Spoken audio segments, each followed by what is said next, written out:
wabarakatuh. Alhamdulillah wassalatu wassalamu ala Rasulillah Sayyidina Muhammad ibn Abdillah wa ala alihi wa sahbihi wa man walah wa la haula wa la quwwata illa billah.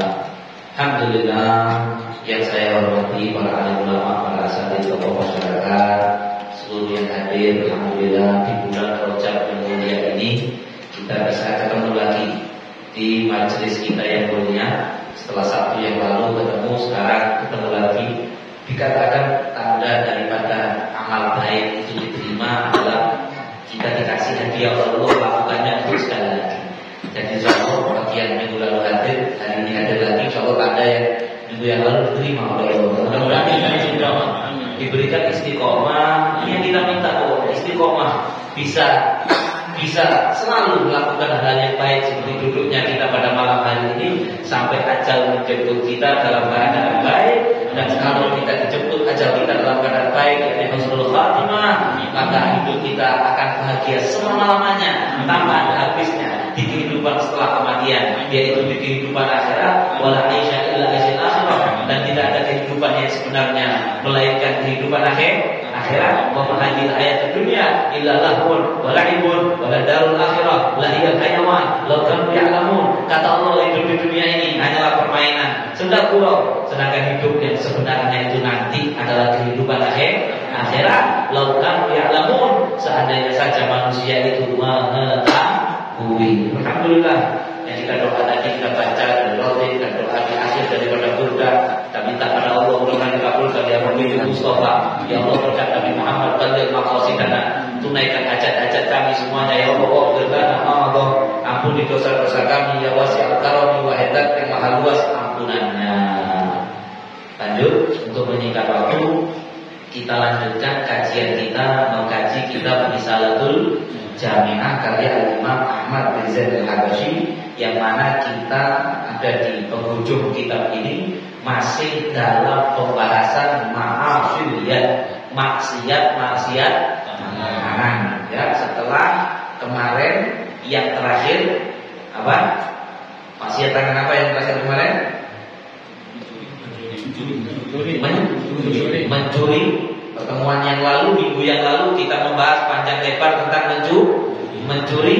Sekarang kita masuk kepada maksiat tangan berikutnya. Sebelumnya saya ingatkan kembali bahwa tujuan kita mengkaji maksiat tangan ini untuk mengingatkan diri kita bahwa tangan ini adalah fasilitas hadiah dari Allah Subhanahu wa ta'ala. Dan tidaklah Allah memberi kita tangan ini illa liya'budu, kecuali agar tangan ini kita gunakan sebagai penunjang untuk beribadah kepada Allah Subhanahu wa ta'ala. Maka jangan sampai kita menyalahgunakan fasilitas nikmat tangan yang diberikan oleh Allah malah untuk melakukan hal-hal yang dilarang oleh Allah kita untuk melakukannya. Apalagi yang mau kita bahas ini adalah maksiat tangan yang paling besar, yang akbar, lebih besar dari kemarin mencuri.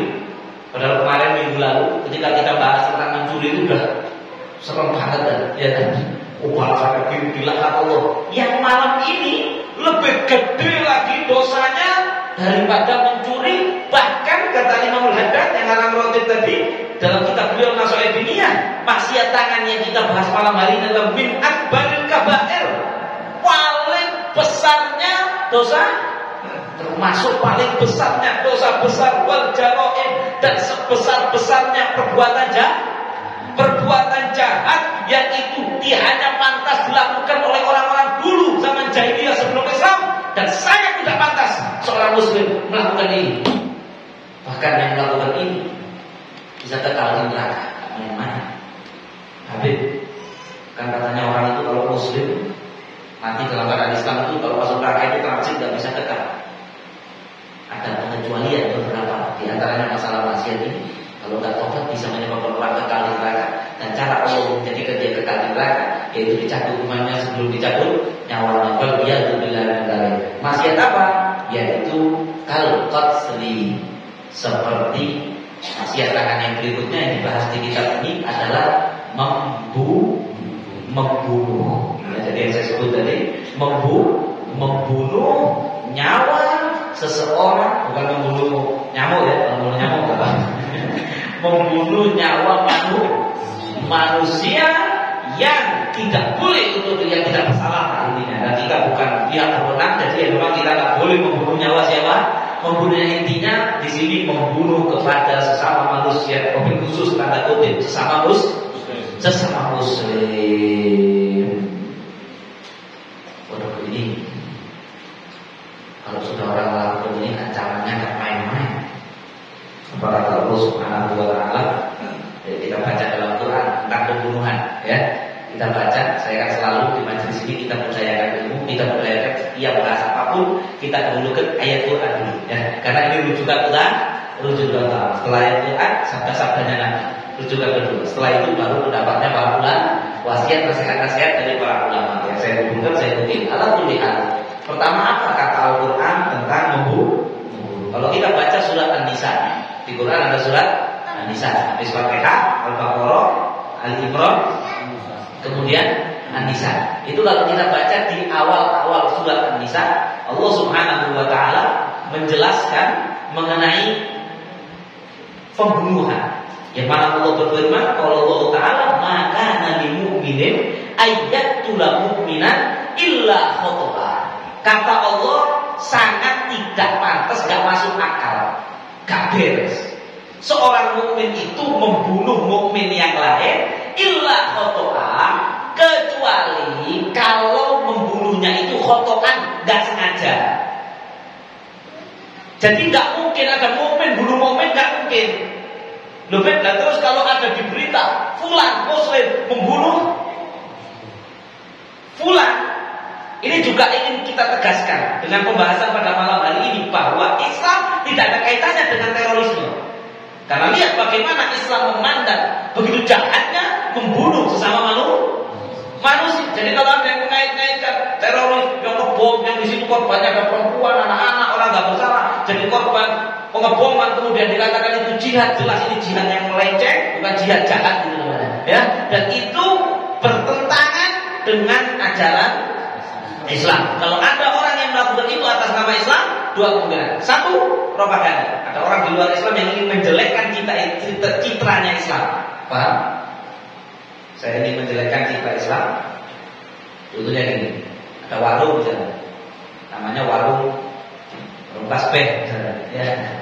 Jual apa misalnya? Jual kado-kado. Warung tasbih, spesialis kado. Kemudian saya bukan pemilik warung tasbih, saya ingin merusak citranya warung tasbih. Kemudian saya buka kecil-kecilan, atau enggak gitu saya beli makan di warung tasbih, kemudian di gado-gadonya tadi saya kasih kecoa, kemudian saya foto di HP, saya post di media sosial dengan mengatakan, ini warung tasbih, gimana gado-gadonya? Wah, ada kecoanya. Padahal dia sendiri ngasih. Paham? Dia pihak luar yang ingin merusak nama warung tersebut. Maka kalau ada yang mengaitkan terorisme, perbuatan teror seperti kebongkaran apa bom sini, ya, membunuh warga sipil yang tidak bersalah, membunuh perempuan dan anak-anak yang dikaitkan dengan atas nama Islam, satu, itu propaganda dari orang di luar Islam untuk merusak citranya Islam. Dua, ada juga tidak mengakui. Dua, ada orang-orang bodoh yang tersesat, yang dia kira itu jalan yang benar sesuai Islam, padahal itu salah. Kita akan ngaji pada malam hari ini bagaimana Islam memandang tentang bagaimana besarnya dosanya membunuh. Bahkan nanti di dalam Al-Quran Allah Subhanahu wa Ta'ala menjelaskan ada ayat bahwa siapa yang membunuh satu jiwa yang tidak bersalah seakan-akan membunuh seluruh manusia. Makanya Allah menegaskan, maka lil mu'minin ayyatula mu'minan illa khata'a. Kata Allah, gak ada ceritanya orang mukmin bunuh mukmin kecuali kalau tak sengaja. Lebih bagaimana kalau ada orang dangdut, dangdut sama-sama muslim, senggol-senggolan akhirnya bacokan, akhirnya mati. Itu berarti yang membunuh bukan muslim, bukan mukmin kata Absol. Ya, bukan mukmin, berarti dia nggak benar-benar mukmin sama Allah. Kalau dia mukmin, nggak mungkin berani. Karena kalau dia tahu bagaimana dosanya, bagaimana balasannya, bagaimana daripada azab yang disiapkan untuk orang yang membunuh kepada sesama mukmin, nggak mungkin orang yang beriman berani membunuh. Kalau berani bunuh, maka nanti mukminin ayat bukan mukminan illa khata'. Tak mungkin seorang mukmin membunuh mukmin yang lain kecuali tak sengaja. Tak sengaja itu gimana? Namanya tak sengaja. Kalau zaman dulu itu pernah terjadi orang manah burung. Dia memanah burung. Ternyata meleset. Jadi kan burungnya di atas pohon misalnya dipanah, meleset. Kalau ada orang nggak salah mungkin duduk-duduk kena meninggal dunia, membunuh ini. Saya bicara dari kacamata syariat ya Al-Quran. Saya kalau hukum negara saya nggak tahu gimana gitu pasalnya itu tanyakan kepada ahlinya yang hukum negara. Ya, tapi kalau ini namanya membunuh dalam bahasa Arab khata', nggak sengaja. Dalam bahasa agamanya nggak sengaja. Dia niatnya memanah burung. Makanya nanti membunuh itu dibagi jadi 3 dalam Islam. 1 amat sengaja. Sengaja itu gimana? Kalau dibilang ada satu orang bawa pisau, kemudian datang satu orang ditinggal, jelek, itu namanya sengaja. Bawa pisau tembak pakai, iya, ya, brigadir J itu sengaja. Atau misalnya, ya itulah paham jelasnya. Ada namanya khata' itu tadi, tidak sengaja. Contohnya itu tadi. Atau misalnya di proyek pekerjaan, ada orang lagi naik di atas tangga, ada tukang yang tahu, nggak tahu kalau di atas ada orang, jadi tangganya nggak ada orang diangkat, jatuh, meninggal dunia. Secara zahir membunuh ini, tapi tidak sengaja. Itu namanya khata'. Yang pertama amat, yang ketiga syibhul amat, setengah sengaja. Gimana setengah sengaja?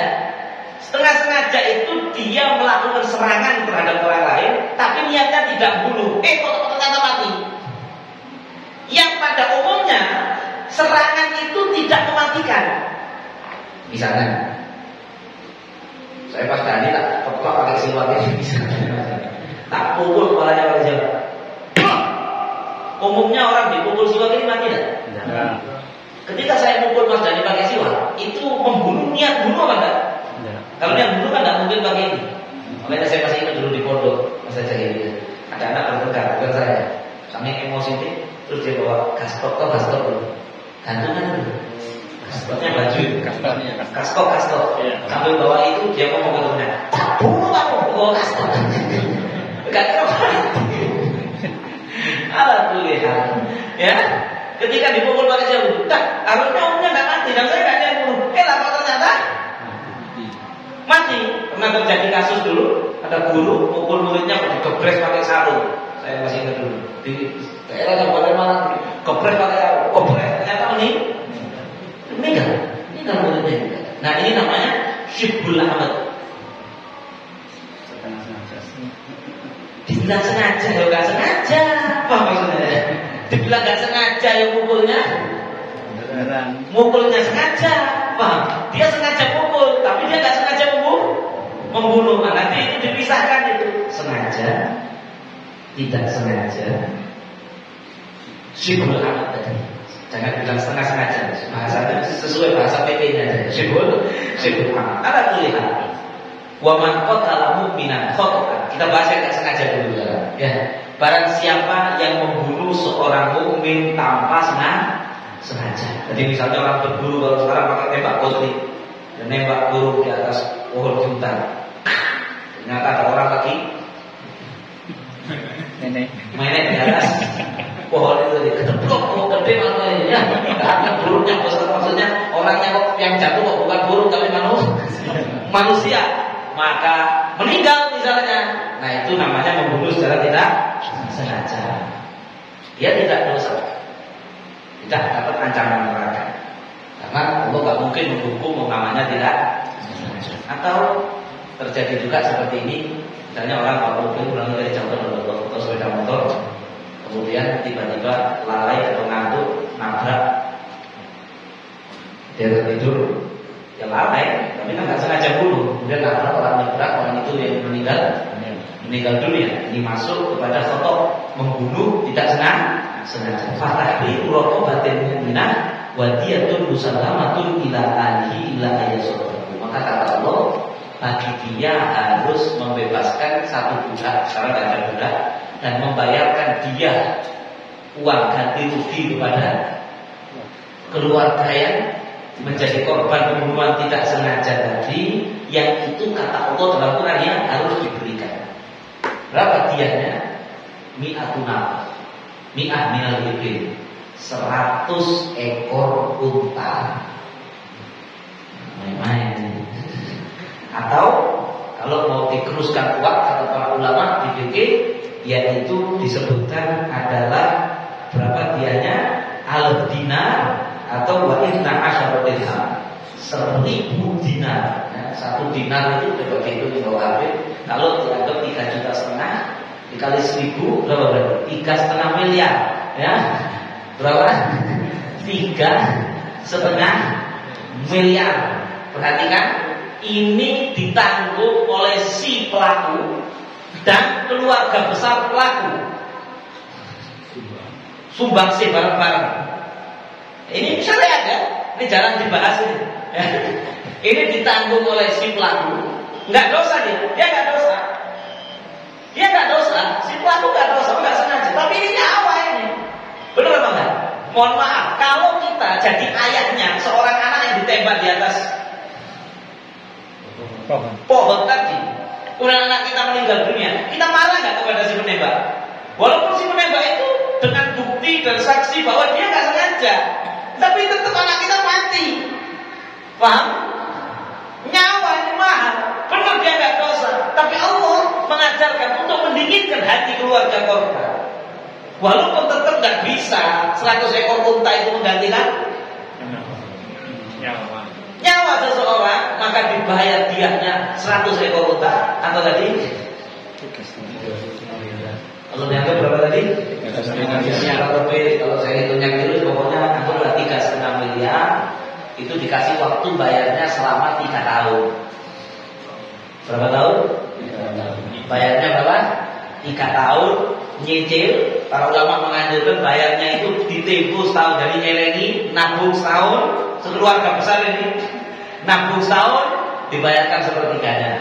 Nabung setahun lagi, dibayarkan sepertiganya lagi. Nabung setahun lagi, dibayarkan sepertiganya lagi. Selama berapa tahun? 3 tahun. Dan kalau nggak punya, ini keluarga nggak mampu, nggak mungkin. Belum 3 tahun nggak bisa, nggak bisa bayar. Jangan kan 30 juta nggak bisa kumpul. Mereka itu kais pagi makan sore, pagi cari uang, sore dimakan habis sekeluarga itu semua. Gimana? Lihat, Allah kasih solusi. Faman yajid fasyamu syahraini mutatabi'aini taubatan minallah. Kata Allah, pada siapa yang benar-benar nggak mampu, nggak boleh langsung milih choice yang ini, nggak bisa. Paham? Yang pertama dulu, benar-benar nggak mampu,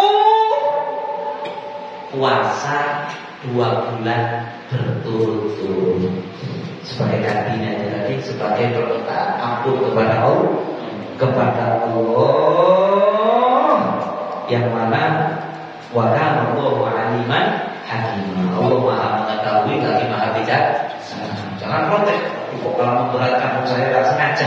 Wis salah. Innallaha hakiman alim. Allah Maha bijaksana dan Maha mengetahui. Puasa 2 bulan nggak boleh putus. Sekali saja. Mudah-mudahan kita dijauhkan Allah, jangan sampai melakukan tindakan walaupun tidak sengaja yang menyebabkan hilangnya nyawa seseorang. Sudah itu tadi kalau membunuhnya tidak sengaja. Kemudian dalam penutup ayat-ayat tersebut Allah menjelaskan, wa man qatala mu'minan muta'ammidan fajazaohu jahannam khalidan fiha wa ghadiballahu alaihi wa la'anahu wa a'adda lahu adzaban 'azima. Surah An-Nisa ayat 6. Allah berfirman, adapun wa man qatala mu'minan muta'ammidan, siapa orang yang membunuh mukmin dengan sengaja, dan ini hanya karena dunia, hanya karena dendam, hanya karena emosi, hanya karena dulu saya pernah tahu di Kota Lawang ini, saya masih agak kecil, saya ingat ada satu orang dibunuh hanya karena hutang kepada satu orang 30 juta, yang mana nggak ada yang tahu masalah hutang, dia ingin agar terbebas dari hutang 30 juta tadi, dia sewa pembunuh bayaran. Mungkin masih ingat yang orang Lawang dulu di Kauman, ya, berapa tahun yang lalu di depan Masjid Jamek di gang turun ke bawah, itu dia sewa pembunuh bayaran itu dibayar 5 juta untuk, jadi dia hemat save 25 juta. Cuman itu aja masalahnya, nggak ada dendam pribadi. Cuman biar nggak ditagih bayar utang, dia sewa pembunuh bayaran, dibunuh. Perempuan itu pulang dari masjid, rahimahullah, sama si seorang perempuan pulang Ramadan kalau nggak salah itu, ya, itu habis sholat dari masjid, beliau nyamsul Fatimah saya yakin, habis dari masjid dibunuh, meninggal dunia. Nah itu membunuh dengan sengaja. Siapa yang kena dosa membunuh? Dua-duanya, yang menyuruh dan yang lakukan. Dua-duanya, bukan dosanya dibagi dua, tidak. Dosanya utuh dua. Wa man qatala mu'minan muta'ammidan, kata Allah, adapun siapa yang membunuh dengan sengaja, fajaza'uhu jahannam, balasannya neraka jahanam. Ya Allah, neraka jahanam itu kali 5 juta. Ajhalul jahil. Makanya kalau saya ditanya siapa orang terbodoh di dunia, pembunuh bayaran itu adalah orang terbodoh di dunia. Kenapa? Demi duit dia rela masuk neraka jahanam. Gak cukup Allah cuma bilang jahanam saja.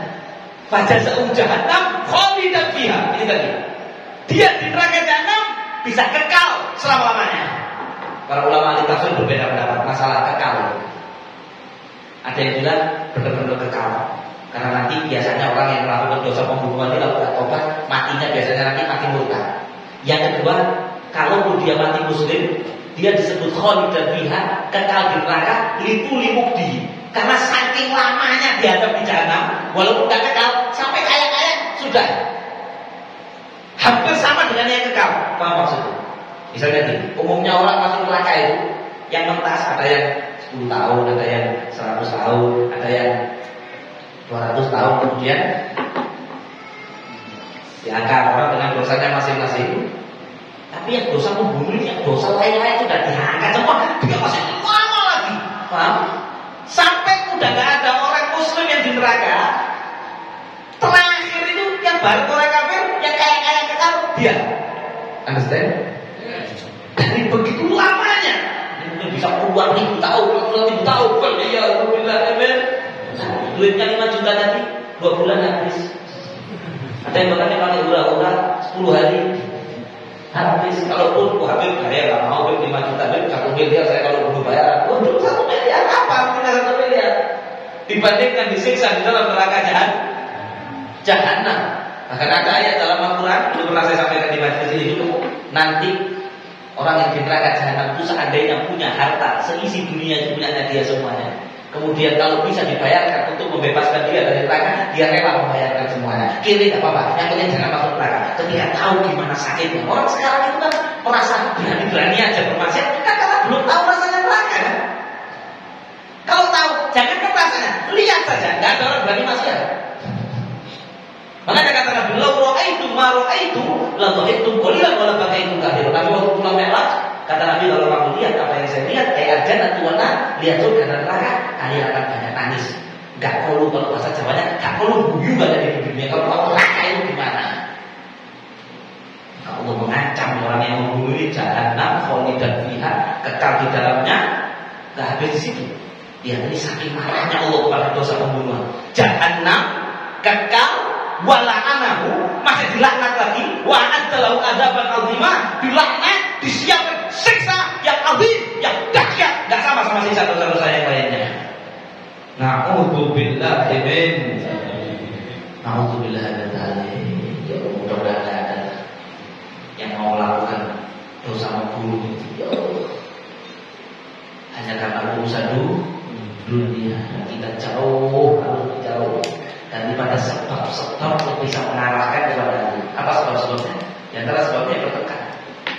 Orang itu kan banyak membunuh karena hasud, karena dendam. Maka segala tangga yang bisa mengarahkan kita kepada na'udzubillah min dzalik, perbuatan terlaknat membunuh kepada sesama ini, kita pangkas dari awal. Paham? Perang mulut Saya tak masuk di situ. Kadang-kadang makanya Allah macam-macam tak dulu kalau ada dari itu. Ya, kata sudah tekan tiba-tiba rasa itu tak pakai ini. Gimana kalau sekarang kepruk pakai kayu? Jadi kan saya bilang kepruk pakai siwaknya ada orang bertengkar, kemudian dia ambil kayu, diperlukan ke kepalanya satu orang, kemudian orangnya meninggal. Itu gimana? Sengaja atau syibul amal? Menurut mazhab Imam Syafi'i, Imam Ahmad, Imam Malik, maksudnya amal bukan syibul amal. Walaupun ketika dia diinterogasi dia mengatakan tidak niat membunuh, tapi dianggap membunuh sengaja dan kena ancaman ini semuanya. Dan dalam hukum Islam, kalau diterapkan hukum Islam, dia akan dikisos, dia akan dimenggal, walaupun tidak pakai pedang, tapi dia pakai balok misalnya. Saya cuma pengen ngasih pelajaran, balok ngasih pelajarannya, kemudian orangnya mati, maka itu sengaja. Kita Imam Abu Hanifah punya pendapat yang lain, tapi menurut kami yang tepat ya pendapatnya dalam mazhab Imam Syafi'i dan dan dua mazhab yang lainnya, ala kulli hal maksudnya adalah sengaja. Nanti di akhir kita akan bahas beberapa hadis-hadis mengenai bagaimana besarnya dan gimana murka Allah bagi orang yang melakukan dosa pembunuhan. Sebelumnya juga kita baca ayat mengenai kisos. Ya, Allah Subhanahu wa taala berfirman, ya ayyuhalladzina amanu kutiba alaikumul qisasu fil qisas. Al-hurru bil-hurr wal 'abdu bil-'abd wal unsa bil-unsa wa man ufiya min akhihi shay'un fattiba'un ma'ruf wa ada ilayhi bi ihsan dzalika takhfifur rabbikum wa rahmah wa man yattaqi ba'da dzalika falahu adzabun alim wa lahu fil qisasi hayatun ya ulil albab la'allakum tattaqun. Surah Al-Baqarah.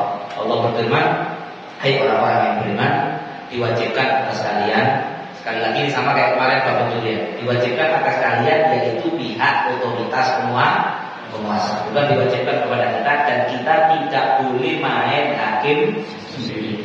Wah, Habib, saudara saya dibunuh, maka saya harus kisos, tidak bisa. Paham? Itu adalah otoritas dari pihak yang berwenang. Dalam hal ini adalah pemerintahan yang sah. Kalau di sini sekarang ya pemerintah Indonesia. Tapi sekarang pemerintah di sini tidak menerapkan itu, yaitu tanggung jawab mereka sama Allah. Hukumannya di penjara, ya udah di penjara. Tapi sebenarnya hukum dari Allah adalah kisos. Allah mewajibkan setiap pemerintahan yang sah untuk menerapkan hukuman kisos. Kisos itu ya adalah nyawa dibalas dengan nyawa bil qisas dalam kasus pembunuhan. Sebagaimana mencuri, kisos ini juga tidak langsung dibunuh kita, ya. Akan banyak tinjauan. Kayak tadi itu, contohnya kasus yang dilawak sekian tahun yang lalu, kalau ditangkap, kemudian kenapa kamu bunuh? Karena dibayar 5 juta. Nah, ini jelas kisos ini. Paham? Jelas, ya? Ini jelas kisos. Kalau foto tadi nggak dikisos, nggak sengaja, nggak dikisos. Sibul amat juga tidak dikisos. Yang saya contohkan tadi pukul pakai siwak kemudian meninggal, atau digeprek pakai sarung kemudian meninggal, tidak dikisos. Hanya saja yang sibul amat tadi dianya lebih mahal dari yang. Jadi kalau tadi 100 unta, ini kalau nggak salah, seingat saya lama sudah nggak ngaji, ya. 100 unta disyaratkan 40-nya harus hamil.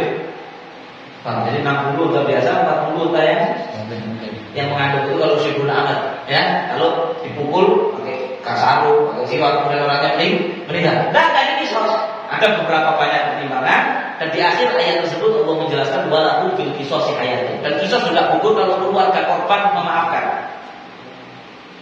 Jadi misalnya bunuh, cerai, keluarga korban bilang udahlah nggak usah dikisos, saya mau dia aja, bisa.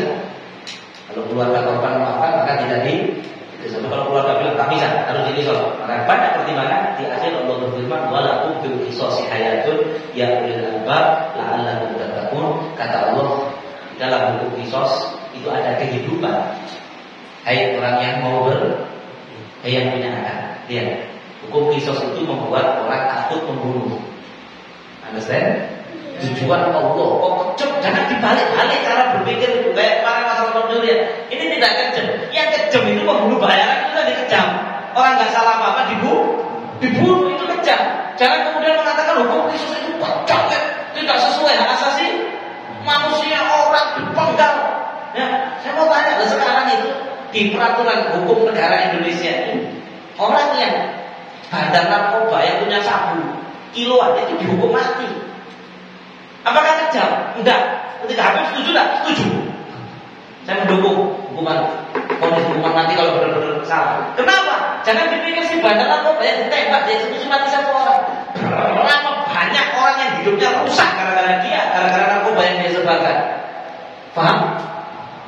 Jadi begitu juga dalam begini, kalau ada pembunuh di kisos, loh, jangan lihat efeknya korban yang dia bunuh. Dan dulu di Arab, ini juga di sebagian daerah di Indonesia masih ada. Itu ada namanya kalau ada kasus pembunuhan, keluarganya harus balas. Paham? Nah, seperti saudara Pulau sebelah. Jadi kalau ada bunuh, cerai, keluarganya balas bunuh yang ini. Ini dibunuh, keluarganya dibalas. Akhirnya sampai dari balas-balasan 6 orang, 7 orang. Nah, Islam itu mengatur biar nggak begini, biar nggak main hakim sendiri begini. Kalau si A membunuh si B, cukuplah si A ini dikisos, sudah nggak ada balas-balasan lagi. Paham? Satu. Kedua, sebagai efek jerah kepada yang lain. Hati-hati loh, kamu kalau main-main sama nyawanya orang, kamu dikisos. Satu, keluarga korban itu lego kalau sudah dikisos. Iya, benar. Lega. Tapi kalau nggak dikisos, bisa jadi nggak lega, bisa jadi tak pembunuhan keluar dari penjara, tak sikat. Akhirnya terjadi pembunuhan lagi. Ketika disikat, ini keluarganya ini nggak terima. Loh, sudah ditahan kok masih di sini? Disikat, keluarganya ini nggak terima. Sikat balik. Ini terjadi di masyarakat, saya saksikan. Maka kisos menghalangi itu. Maka Allah katakan, walakum fil qisasi hayatun. Di dalam kisos itu ada kehidupan. Sehingga cukup satu, ya udah satu yang dibalas. Hati keluarga korban lega, tidak ingin menuntut balas dendam lagi. Yang kedua, orang lain mau membunuh. Kalau sekarang ada yang mohon maaf, bunuh, masuk penjara sekian tahun, pulang. Ada yang cuma 3 bulan, ada yang 3 bulan menenang biar bocarannya pakai cara mantra sakti. Habis bunuh orang masuk penjara 3 bulan, lu keluar. Ada pembunuh bayaran itu sudah keluar masuk penjara 8 kali dan tetap berprofesi sebagai pembunuh bayaran. Ini berarti efek jerahnya kurang. Ya benar. Habis bunuh masuk penjara, keluar bunuh lagi. Akhirnya banyak korban. Coba langsung didel di pertama, kan tidak ada korban-korban selanjutnya. Paham? Ini kata Allah, walakum fil qisasi hayatun. Di dalam kisos itu ada kehidupan. Allah boleh. Kita juga tidak menuntut harus diterapkan. Itu bukan urusan kita. Itu otoritasnya pihak berwenang. Dan kita sebagai warga sipil tidak boleh main hakim sendiri sebagaimana kemarin telah haram. Habis kalau saya mau menerapkan kisos pada orang bunuh, tak bunuh, saya kisos dengan ayat ya ayyuhalladzina amanu, tak sampai dapat dosa bunuh. Nggak malah menerapkan Quran, malah dapat dosa membunuh. Karena itu bukan otoritas kita. Wah, malah kita bunuh dan itu kisos itu pakai pengadilan, pakai ini nggak bisa langsung main sikat seperti itu. Atau lihat membunuh adalah dosa yang sangat luar biasa besarnya. Maka Nabi pernah bersabda, "Idza taqa al-muslimani bi sayfihima fal qatil wal maqtul finnar." Kata Nabi, kalau ada 2 orang muslim lagi tengkar dengan senjatanya masing-masing, dengan pedangnya, dengan pistolnya, dengan celuritnya, kemudian satu menang, satu kalah, satu mati, satu hidup, maka kata Nabi dua-duanya masuk neraka. Dua-duanya masuk neraka. Sahabat bertanya, ya Rasulullah, amal qatil, ada pun yang membunuh kutilah masuk neraka. Fama balul maqtul, si yang kalah itu kok masuk neraka. Kata Nabi, fa innahu harisun ala qatli sahibihi, karena yang mati itu juga berusaha membunuh lawannya. Sebelum dia kalah kan dia berusaha membunuh juga. Dia masuk neraka karena itu. Dan terus apa yang dilakukan? Yang harus kita lakukan adalah menghindar daripada perkelahian. Understand? Sampai sekarang ditantang carok sama tetangga sampean atau sama musuh sampean di pasar. Ya. Kemana? Pak, apa sore mobilnya orang benar-benar orang nggak terima. Pak, belum apa tanya. Apa yang harus dilakukan oleh apa sore? Dia juga apa sore. Apa yang harus dilakukan? Yang harus dilakukan adalah menghindar. Kalau perlu lari. Kalau lari saya dianggap pengecut, licik saya ini. Coba Ini urusannya jahanam ini. Paham? Ini urusannya neraka jahanam. Kalau ditanya, Beb, misalnya sekarang saya ditantang Caro sama Mas Dani. Beb, ayo kalau saya dikasih pedang 2 gitu. Demi Allah saya lari. Lari, lecet Beb. Ya, lecet. Penakut Beb. Ya, penakut. Takut sama Mas Dani? Enggak. Takut sama siapa? Saya takut Allah, takut neraka jahanam. Lari saya, enggak mau, enggak Mas Dani. Aku lecet, iya aku lecet. Kapan nih saya? Enggak bisa deh, enggak harga diri. Nanti motor itu sudah dinyetnya dalam jahanam, panganan harga diri. Kamu bakal nyesel nabo, ya nuruti gengsi, nuruti harga diri. Dulu pernah ada satu orang datang sama saya, keluarga saya itu kalau saya tak balas harga diri saya di mata masyarakat. Begini mas ya, ancur harga diri, tak apa-apa. Sampai mau harga diri terselamatkan diazab di neraka puluhan ribu tahun. Biar mau Ben. Ya udah apa sih? Bahkan kalau perlu contohkan kepada masyarakat. Paham?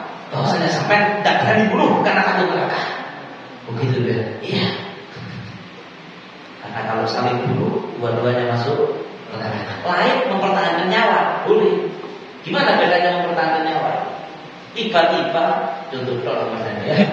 Saya diam-diam gini, tiba-tiba dibaca sama Mas Dani saya. Set, saya ngeles. Belakang saya tembok mau lari nggak bisa, ada begal. Saya tiba-tiba dibegal, mau dibaca sama begalnya. Saya set. Saya ambil apa namanya? Celurunya begal tadi, tak sikat. Seret. Begalnya mati. Apakah dua-duanya masuk neraka? Oh tidak. Beda loh ya. Beda sama yang ditantang Caro kemudian ayo, beda. Ketika ini enggak, saya kalau enggak saya sikat, saya yang disikat. Maka saya menyelamatkan nyawa saya. Menurut hukum agama tidak salah, menurut hukum negara bahwa menurut hukum agama tidak salah. Atau misalnya ada orang masuk ke rumah saya. Mohon maaf, sekarang rumah saya bisa harus rumahnya orang lain. A masuk ke rumahnya B. Kemudian mohon maaf, mau merkosa istrinya B. Suaminya tahu. Pantung pakai kayu bakar. Lalu pas lagi dia pegang istrinya B, mau bilang pantung kayu bakar. Iya, mati. Apakah termasuk masuk neraka? Nah, tidak berdosa sama sekali. Bahkan di hukum syariat, kalau di hukum syariat nggak ada hukuman apa bagi dia. Karena yang salah ya sih. Harangannya itu, bajingannya itu pentung ya. Tapi yang saya maksud lari, penakut, lecet itu, jangan nanti itu. Itu saya mau berkosa, saya harus lari karena Nabi. Salah ini. Salah itu namanya nggak punya cemburu. Gimana? Alhamdulillah min. Dari ala kulli hal. Tapi kalau ditantang harus menghindar. Allah sudah menceritakan ini waktu itu. Peristiwanya siapa? Ingat enggak? Allah diceritakan di Quran dua putranya Nabi. Nah, waktu Qabil itu mengatakan Inni la'abdulan akuna. Wahai Qabil, kamu mau saya ayo taruh, itu saya bunuh kamu. Apa jawabannya Qabil? Wahai saudara, la ibasada ilayya yadaka liqatulani ma ana bibasiti yadi ilayka liqatulani inni akhafu rabbal alamin. Ini yang dicontohkan sama Allah. Wahai saudara Qabil, kalau kamu pengen bunuh saya tidak mau bunuh kamu. Saya tidak mau tentang sama kamu bunuh. Saya takut kepada Allah, bukan takut sama kamu. Jadi kalau dikatakan itu, kok takut juga ayo. Saya takut sama Allah, Tuhan semesta. Apa yang terjadi? Akhirnya Qabil membunuh Habil. Habil pergi dalam satu riwayat, Habil pergi dipukul pakai batu sama Qabil sampai Habil meninggal. Dan Allah jelaskan dalam Quran bahwa Qabil itu termasuk minal khasirin, orang yang bakal celaka, masuk neraka. Bahkan dibilang itu setiap ada kasus pembunuhan itu Qabil itu dapat transferat dosa. Karena Qabil awal man sanal qatl, orang yang pertama kali yang mensunahkan bukan berarti sunnah yang baik. Maksudnya sanna itu yang pertama kali mengajarkan kayak gini. Rasulullah itu misalnya awal man sanal duha, Nabi ketika mengajarkan sholat duha, maka setiap orang sholat duha Rasulullah dapat transferat pahala. Tapi Qabil itu yang pertama kali mengajarkan kepada umat manusia membunuh. membunuh, maka setiap ada orang membunuh, Qabil dapat transferan dosa karena ada ala syarri kafa'ilihi, yang menunjukkan kepada kejahatan seperti yang melakukannya. Karena naudzubillah min dzalik. Habil masuk neraka, masuk surga. Makanya saya masih ingat wasiat dari Nabi kita semuanya, Abu Bakar yang masyhur. Ada masyhur, Abu Bakar yang masyhur. Abu Bakar ada nih masyhur yang dari ada baru wafat. Ya, belum setahun ya. Jadi sekarang baru wafat dia mengatakan, kalau di negara kami, mudah negara kita dijauhkan oleh Allah dari konflik dan huru-hara.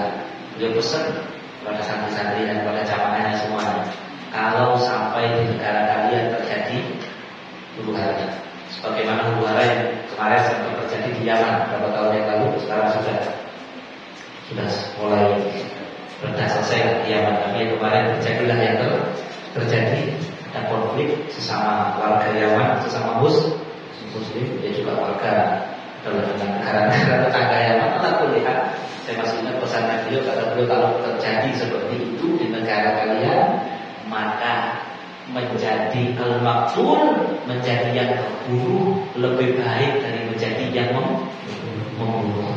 Kamu ingin selamat di akhirat, maka bersihkan tangan kamu anil dam wa lisanaka anil dam, bersihkan tanganmu daripada darah dan lisanmu daripada ikut-ikutan dalam konflik itu, mencaci maki, yang itu ada pertumpahan darah, menjauhlah kamu. Kalau perlu diam di rumah, kalau kamu sudah di rumah kena bom, jedang, mati, lebih baik jangan jadi kamu yang ngebom. Paham? Karena sungguh yang ngebom itu yang nasibnya di akhirat, dibom dan mati. Kalau akan dibom tadi pas dalam keadaan baik, ya udah pindah alam aja kan gitu. Jangan terlalu takut sama mati. Mati itu hanya pindah, kena bom mati, nggak kena bom. Anak saya sering nyanyi, saya nggak tahu dapat dari mana. Orang kaya mati, orang miskin Ali sebenarnya gitu. Orang berpangkat mati, kalau mati itu pasti mati. Ya, akan tetapi yang penting itu gimana caranya kita mati, begitu. Ya, yang penting itu kita itu takut, mending takut neraka, jangan takut matinya. Jadi kalaupun jadi korban pembunuhan itu lebih baik daripada jadi pelaku. Jadi pelaku pembunuhan. Saya ingat pesannya beliau, pokoknya jangan itu. Mudah Indonesia ini dikasih sama Allah jauh dari itu. Tapi seandainya terjadi, seandainya ada perang saudara, chaos, kacauan, saling bakar rumah, saling bunuh, tembak-tembakan, bacok-bacokan, jangan itu. Tapi ini pihak anu, udah. Jangan membela A, jangan membela B, jangan bela dua pihak yang bodoh-bodoh itu. Saya masih ingat dulu ditarik pada satu Habib dibunuh. Ya waktu konflik di Yaman, padahal ditarik itu nggak berhasil diprovokasi, jadi tetap aman. Saya kesana waktu genting-gentingnya perang di Yaman, saya pernah masuk ke Hadramaut dan alhamdulillah tidak ada apa-apa di daerahnya para itu, tidak, konflik itu tidak melebar ke sana. Ya, tapi ada pihak-pihak yang pihak-pihak yang berkonflik ini ingin agar di sana itu ikut konflik, maka dipancing. Itu alhamdulillah ada satu Habib, Masya Allah, Petrus itu waktu sholat duha dibunuh pakai tembak apa itu, dokter beliau orang syahid. Ya kayak itu dalam orang ini udah kayak itu dibunuh. Setelah itu saya masih ingat ada Umar itu sambutan di jenazahnya beliau sebelum dimakamkan. Kata beliau sambutkan, seandainya ada 1000 Habib seperti Habib Petrus ini yang dibunuh, tetap kita para sahabat di sini sikapnya tidak akan berubah, tidak akan mau ikut berkecimpung dalam konflik. Tak apa, kita dibunuhin aja. Bukan berarti memberikan tembakan, enggak. Tembakan kalau disuruh angkat senjata melawan, enggak. Kenapa? Karena itu adalah konflik yang buta, enggak jelas mana yang musuh, mana yang ini. Ya sama Islamnya, ala kulli hal, menjaga tangan jangan sampai lepotan darahnya orang lain. Itu dalam konflik, apalagi di dalam di luar konflik. Paham? Apalagi aman-aman jadi pemburu. Bukan insyaallah jamaah semoga Allah dijauhkan oleh Allah Subhanahu wa taala, dijauhkan oleh Allah, apalagi tidak ada konflik bunuh orang. Nauzubillah min dzalik. Perhatikan, ini mau saya tutup sebelumnya. Qala alaihi salatu wassalam, bersabda Nabi Muhammad sallallahu alaihi wasallam, la zawalud dunya ahwanu 'ala Allah min qatli mu'min bi ghairi haqqin Kata Nabi Muhammad, sungguh hilangnya dunia ini hilang itu lebih ringan bagi Allah daripada dibunuhnya seorang mukmin bi ghairi haqqin, tanpa dengan hak yang benar. Lau anna ahla samawati, seandainya saja seluruh penduduk langit, wa ahla ardi, dan seluruh penduduk perhatikan ini sabda Nabi Muhammad. Ini sabda Nabi Muhammad. Karena nanti di akhir zaman kata Nabi akan terjadi yatul haraj, terjadi banyak pembunuhan liar di mana-mana. Kita nggak menangis zaman itu, tapi zaman itu akan terjadi. Di antara tanda kiamat kata Nabi ada fitnah-fitnah yang mana nanti akan terjadi pembunuhan liar, yang bahkan nanti orang bunuh orang dia nggak tahu kenapa saya bunuh orang ini, yang dibunuh saya kenapa kok dibunuh, ada pembunuhan liar. Karena kita dijauhkan Allah dari zaman tersebut. Tapi ini penting kita sampaikan hadis ini, kalau zaman itu terjadi jangan sampai kita itu tangan kita itu ada darahnya orang lainnya yang kita tumpahkan. Maka apa tadi kata Nabi, seandainya saja seluruh penduduk langitnya Allah, seluruh penduduk bumi itu semuanya istaroku bidami mu'min, seandainya seluruh penduduk bumi, seluruh penduduk langit itu sekongkol untuk membunuh seorang mukmin yang tidak bersalah, seandainya seluruh dunia seandainya bersekongkol, yuk pulang dibunuh yuk. Maka apa yang terjadi kata Nabi Sallallahu Alaihi Wasallam? La'adkhalahullahu an-nar. Maka Allah akan memasukkan, tanpa ragu Allah akan memasukkan neraka seluruh penduduk langit dan seluruh penduduk bumi yang ikut sekongkol untuk bunuh seorang tadi. Allah nggak akan mikir kalau ini saya masuk neraka semua, gimana saudara? Nggak peduli. Paham? Saking tidak ragu-ragunya Allah untuk memasukkan neraka orang yang terlibat persekongkolan dalam membunuh nyawa orang yang tidak bersalah, ya. Kemudian Nabi bersabda, ini yang bahaya, nggak ikut bunuh tapi ikut mana sih? Ikut komentar mendukung pembunuhan. Kalau Rasulullah Sallallahu Alaihi Wasallam bersabda Nabi Muhammad Sallallahu Alaihi Wasallam, man a'ana ala qatli muslimin walau bisyakri kalimah laki Allah maktuban baina ainihi aisyun bin rahmatillah. Kata Nabi, barang siapa yang menolong bersekongkol membunuh seorang mukmin, orang muslim, ini bukan harus muslim, walau bisyakri kalimah, walaupun hanya dengan ucapan 1-2 kali kalimat, maka dia akan menghadap Allah dalam keadaan di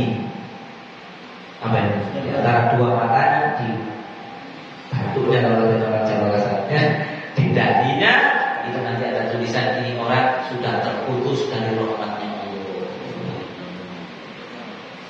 Hati-hati ngomong, hati-hati komen di medsos, hati-hati. Kadang-kadang orang berkata, boleh aku tak pakai ini aja. Ya gitu. Kalau saya jadi kamu tak parahnya kabrukan, tapi nggak tahu gara-gara orang sampai dilakukan. Mati orang itu gara-gara orang sampai tertulis pada hari kiamat. Aisyah bin Rahmatullah. Ada orang istrinya jahat. Kalau saya punya istri kayak gitu, kalau istri saya selingkuh tak sambelai sama saya. Oh, kalahan mereka boleh berdua di sini. Istrinya karena selingkuh disambelai gara-gara orang sampai yang tertulis Aisyah bin Rahmatullah. Tapi kok bela istri yang selingkuh tidak? Itu nanti lain bab bagusnya, ya. Ala kulli hal dalam hal ini nanti akan tertulis dalam ada kasus pembunuhan, kemudian sampai mendukung, mengkapokkan. Hati-hati. Yang terjadi, kami mendukung apa? Yang mendukung pulang membunuh pulang, bagus, kapok. Kalau ternyata pembunuhan itu tidak sah di mata Allah, pembunuhan itu adalah kezaliman, yang dibunuh itu tidak berhak dibunuh, sampai itu ngomong mendukung, menyetujui, mengkapokkan, masuk dalam ancaman hadis ini.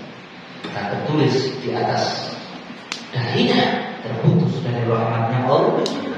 Saya tutup lagi satu kisah. Nabi di zaman Nabi, ini peristiwa di zaman Rasulullah Sallallahu Alaihi Wasallam. Ada satu orang namanya Ibn Jusam.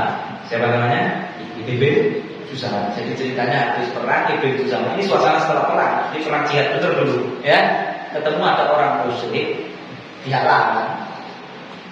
Ketemu sama Ibn Jusama, waktu itu pihak lawan bawa kambing banyak. Karena perang dulu itu ada namanya fight. Kalau musuhnya terbunuh, yang miliknya musuh itu jadi pemilik si pembunuhnya dibedakan. Kalau 5 lain, fight lain. Karena kuliah.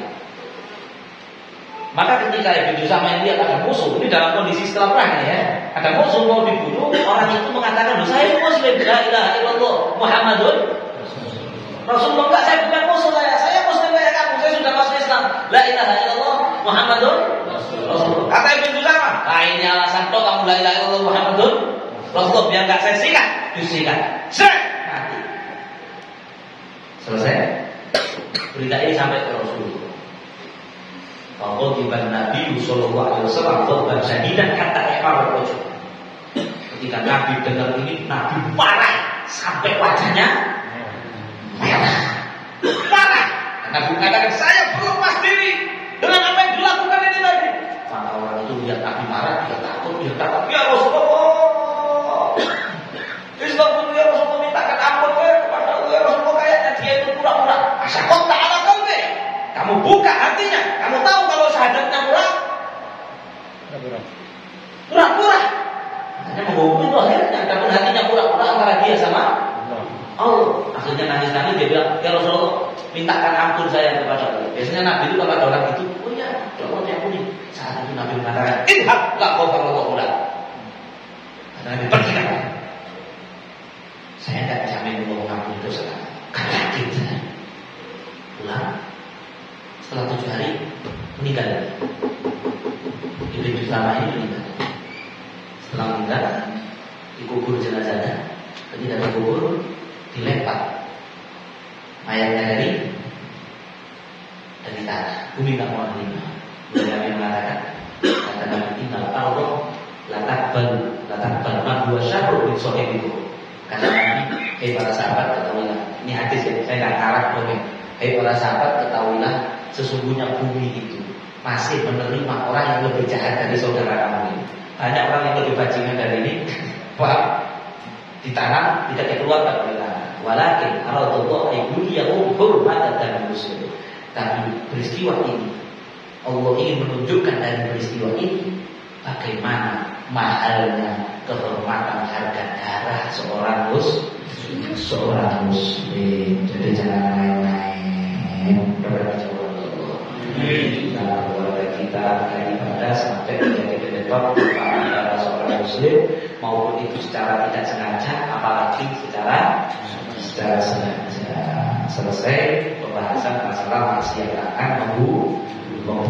Insya Allah minggu yang akan datang kita lanjutkan maksiat tangan yang terakhir di kitab ini, yaitu wadorbi biwiri hakim, memukul orang lain yang membunuh. Ini mukul plak lantai itu ya. Dorbi biwiri hakim, memukul orang lain tanpa dengan hak yang dibenarkan oleh saya. Nanti akan memukul yang diperbolehkan syariat, akan memukul yang tidak boleh, yaitu maksiat tangan. Itu kita bahas di pertemuan yang akan datang insya Allah. Sekian. Kalau panjang mohon maaf, ada yang keringinan, mohon maaf. Dan kalau udah datang mengaji kok tapi buru-buru tuh, jadi kitabnya kebetulan nyampainya bab buru ya. Jangan ada yang itu ngaji pertama waktu kok serap pengajiannya. Enggak, ini kan kitabnya ceritanya bab maksiat tangan, bab pembunuhan. Dulu pertama bahas wudu ya, kita bahas wudu, bahas sholat, bahas haji, bahas fikih puasa ya, bahas zakat. Waktu